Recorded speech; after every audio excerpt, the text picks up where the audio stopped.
Hello and welcome. Today, we are going to recap a gripping thriller drama from 2025, No Other Choice. This is a story about a man who loses everything and goes to extreme lengths to get his life back, leading him down a dark path of secrets, lies, and murder. Let's begin. The movie begins on a beautiful, sunny day.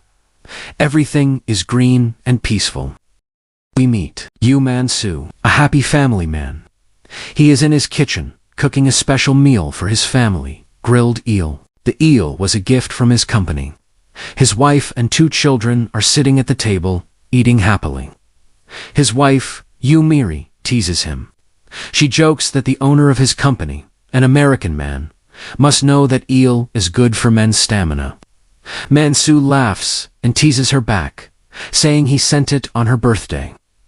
Yu Man-soo seems to have a perfect life. He has a loving wife, 2 great kids, and a beautiful home that he built himself. But he doesn't know that a terrible misfortune is about to destroy everything. The very next day, Man-soo goes to work at the paper factory, where he is a manager. The American owners have decided to reduce paper production by 20%. Because of this, they order Man-soo to fire many of his workers. Man-soo is a good man. He refuses to just fire them. He gathers the workers and discusses how to protest this decision. The workers are angry. One of them tells Man-soo, "It looks like you are the one getting fired, not us." Man-soo reassures them, saying, "Who else can do this work if you are gone?" He goes to the company owners and pleads with them. He begs them not to fire his team, but the owners don't care. They ignore his pleas. Depressed, Man-soo goes back to the workers. One of them asks him a strange question. "Did you get the eel gift too?" Suddenly, Man-soo realizes the truth. The company only sent the eel gift to the people who were being fired. The gift was actually a goodbye present. He realizes that he hasn't just failed to save his team. He has been fired too. Man-soo cannot bring himself to tell his family. He feels like a failure. Instead of going home, he goes to a motivational seminar for unemployed people, trying to find some hope and energy to start over.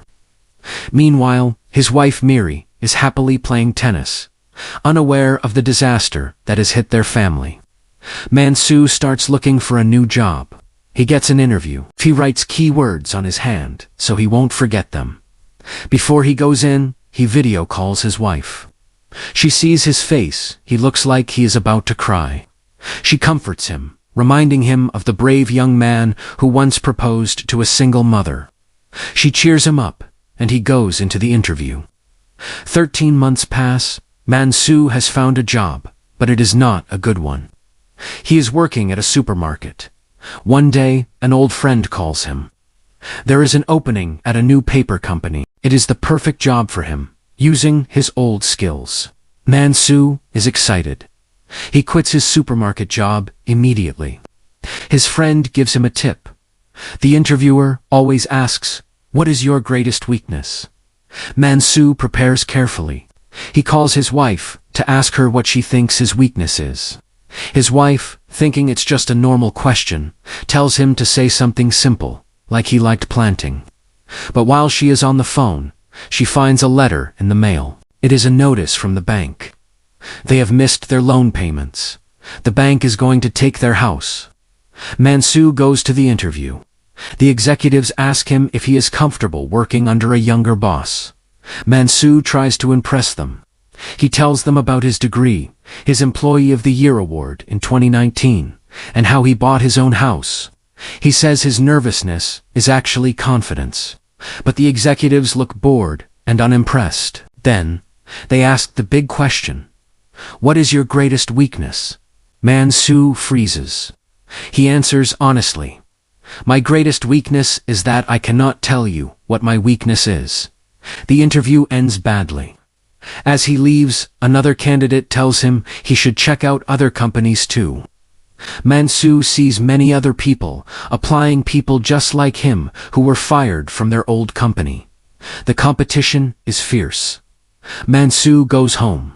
He opens his laptop to research a competitor, Moon Paper Company. He watches a video of the CEO, Sion Chol, explaining their production. Man-Soo is jealous and shuts the laptop. At dinner, his wife Miri drops a bombshell. She tells him she got a job at a dental clinic, but then she hands him a piece of paper. It is a list of rules for survival. Until Man-Soo finds a real job, they must cut all spending. No unnecessary items. He must sell his car and buy a smaller one. And, worst of all, they must sell the house and move into a small apartment to pay off their debts. Man-Soo is devastated. He built this house with his own dreams. He refuses to sell, but Miri has already put the furniture up for sale online. She even sends their beloved pet dogs to live with her parents because they can't afford to feed them. Prospective buyers start coming to look at the house. One buyer notices an old gun in a glass case on the wall. It belonged to Man-Soo's father, a veteran of the Vietnam War. While the buyers look around, Man-Soo finds his daughter Rian hiding in the empty doghouse. She is whispering the names of their dogs, missing them. Man-Soo's heart breaks. He promises her, "We are not leaving this house." Desperate, Man-Soo goes to Moon Paper Company. He waits outside the bathroom to ambush the CEO and beg for a job. But the CEO ignores him, and the union leader pushes Man-Soo away. Humiliated, Man-Soo hides his face and tries to leave. The union leader sees him, pities him, and gives him a little money, telling him to go buy a whiskey at a bar called Moonshine. Man-Soo goes to the bar but orders fruit juice instead. His wife video calls him. She asks if he is drinking alcohol. He shows her the juice. She then asks if he has called Rian's cello teacher. Man-Soo and Miri go to the cello teacher's house. The teacher tells them that Rian is a genius. She says she can no longer teach her because Rian is too advanced. She needs a professor. Man-Soo and Miri are shocked. They have never even heard their daughter play the cello. Back home, Man-Soo watches the Instagram video of the Moon Paper Union leader. Again, a dark idea starts to form in his mind. The next day, Man-Soo follows the union leader. He sees the man talking on the phone under an apartment building. Man-Soo goes to the roof. He picks up a heavy flower pot, intending to drop it on the man's head. But he hesitates, trying to choose the right size pot. A neighbor sees him and asks if he is exercising. Man-Soo puts the pot down. He realizes that even if he kills this man, he won't get his job. He needs to eliminate his competition, not the employees. He goes home and starts researching his rivals. He calls an advertising agency, pretending to be a company looking for employees. He gets a list of all the people applying for the job he wants. One of the applicants is Gu Bia-Mu. He is a man who dedicated his life to the paper industry, but was fired and is now depressed, drinking at home. His wife gives him a magazine with a job ad for Red Paper Company. Bia-Mu gets hope again and applies. But this is Man-Soo's trap. Man-Soo is collecting the resumes of his rivals. He identifies the ones who are better than him. He decides he must get rid of them. Man-Soo takes his father's real gun from the display case and replaces it with a toy gun. The next day, Man-Soo goes to Gu Bia-Mu's house. He sees a young man leaving the house. Man-Soo leaves. The following morning, he returns. He follows Bia-Mu into the woods where he is walking. Man-Soo raises the gun to shoot him. But just then, Bia-Mu's wife, Lee Ara, appears. Man-Soo has to hide. Bia-Mu complains to his wife that the company hasn't called him. His wife suggests they open a coffee shop instead. Bia-Mu refuses. He has been in the paper business for 25 years. He thinks maybe the interview invitation came by mail, not email, so he rushes home to check the mailbox. As Bia-Mu leaves, Man-Soo tries to follow, but he is bitten by a snake. He falls down. Ra sees him. She uses a knife to cut the bite wound and sucks out the poison to save him. Mansu limps home. He checks online and finds out that cutting a snake bite and sucking the poison is actually dangerous and wrong. He is annoyed. His wife asks him to go to the hospital, but he denied it.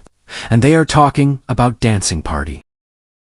The next day, Mansu lies to his family, saying he has a job interview. He goes back to Gubiamu's house. He sneaks inside, intending to kill Biamu. But in the bedroom, he sees something shocking. Biamu's wife, Ara, is in bed with the young man. She is having an affair. Mansu quietly leaves. On his way out, he sees Biamu returning home. Mansu doesn't want his plan to be ruined, so he calls Biamu. He pretends to be the company recruiter. He tells Biamu to come to an interview right now and says he will text him the address. But Biamu ignores the call and goes inside his house. He discovers his wife's affair. Devastated, he walks out of the house. He calls the company number back, Mansu's number, but Mansu doesn't answer. Biamu calls his friends to go drinking instead. Mansu's plan has failed again, but he doesn't give up. The next day, he goes back to Biamu's house. He finds Biamu drunk and asleep. Mansu raises his gun to shoot him. Suddenly, Biamu wakes up. Seeing a stranger with a gun, he assumes Mansu is his wife's lover. He shouts, "Do you want to possess Ara all for yourself?" Ara is standing behind Mansu, holding a heavy object to hit him. She realizes her husband knows about the affair. Mansu turns and sees Ara. He panics and shoots Biamu in the arm. Ara attacks Mansu and knocks the gun out of his hand. Mansu runs for his life. Ara picks up the gun, but instead of shooting Mansu, she turns and shoots her husband, killing him instantly. Mansu sees this and is terrified. He runs to his car and speeds away, escaping the crazy woman. Meanwhile, Mansu's wife is at a dance party, waiting for him. He doesn't show up, so she dances with another man. Mansu drives by and sees this. He thinks his wife is cheating on him too. He is furious. He goes back to Biamu's house, steals his gun back, and goes home. He accuses his wife of cheating, and they fight all night. The next day, Mansu targets his second rival. He goes to the shoe store, where the man works to confirm his identity. That night, he waits for the man on his way home. Mansu pretends his car has broken down. The man stops to help him. While the man is checking the car, Mansu shoots him dead. He puts the body in his trunk and drives home. At the same time, Mansu's son is running from the police after stealing something with a friend. Mansu gets home and starts digging a grave in the garden to bury the body. But he is so exhausted that he falls asleep next to the hole. The next morning, he wakes up to see police cars at his house. He is terrified, thinking they caught him. But the police are there for his son. Relieved, Mansu hides the body. His wife goes to the police station with him. Driving the car with the body in the trunk, she pleads for her son to do Hua's father. Mansu defends his son, and they manage to bring him home. That night, Mansu prepares to chop up the body to bury it. But his son is watching him from the window, though he doesn't see what exactly his father is doing. Mansu can't bring himself to cut the body, so he wraps it with iron rope and buries it whole in the garden. To hide the fresh dirt, he plants a flower bed over the grave. The next morning, detectives arrive. They are looking for Gubiamu, who is missing. They question Mansu. Mansu, nervous because of the body in his garden and the murder he witnessed, accidentally says Gubiamu is dead. The detectives are immediately suspicious. How would he know that? But they find no connection between the two men. Mansu thinks he is safe, but then the police mention the type of gun used to kill Biamu. Mansu's wife hears this and starts to suspect her husband. The police leave, but the pressure is building. Mansu decides to eliminate his final target, Cho Seon-chol, the union leader from Moon Paper Company. He waits for him on his way home. He intercepts Seon Chol and invites him to his house for a drink. They drink whiskey in Man-soo's yard. When Seon Chol reaches for a bottle, Man-soo tries to shoot him. But Seon Chol isn't drunk enough yet. Man-soo waits. He builds a bonfire. Seon Chol eventually passes out drunk. Meanwhile, Man-soo's wife is suspicious. She goes to the garden and digs up the new flower bed. She finds the dead body of the second victim. She is horrified. She calls Man-soo. She tells him to come home now. And she also said that if he did something bad, she will do it too. Man-soo drags the unconscious Seon Chol to the hole. Instead of shooting him, he feeds him poison to make it look like a suicide or an accident. His wife lies to their son, saying his father buried a dead pig. Man-soo finishes the job. He cleans up the scene to make it look like Seon Chol wandered off and died. He leaves the body and goes back inside. Months later, Man-soo goes to the interview at Moon Paper Company. He is confident now. He has eliminated all his rivals. The executives are impressed by his drive. They tell him their new plan. The entire factory will now be run by AI technology. They need a manager to oversee the robots. There will be no workers to manage, no people to fire. They ask if he is okay with that. Man-soo, knowing he has no other choice in this modern world, accepts the job. The police return to Man-soo's house. They show him a picture of the second victim, Go-si-jo. They ask if he knows him. Man-soo points to the picture and says, "That is Gu Bia-moo's rival." The detectives construct a theory. Gu Bia-moo must have killed Go-si-jo and then run away. They warn Man-soo to be careful of Bia-moo. The police have it all wrong. They don't know that Bia-moo was killed by his wife, and Go-si-jo was killed by Man-soo. Man-soo has escaped suspicion. He doesn't have to sell his house. His family stays together. In the final scene, we see the family happy again. Man-soo's daughter, Rion, plays the cello beautifully in their living room. His wife watches with pride. Man-soo is at his new job. He is sitting in a control room, alone. He is the manager of a factory with 0 employees. He watches the machines work automatically, controlling them with his tablet. He has survived. He has won. But as he sits there in the silence of the AI factory, we are left to wonder at what cost. And that is the end of the story. If you enjoyed this recap of No Other Choice, please like and subscribe to our channel for more interesting movie stories. Thank you for watching.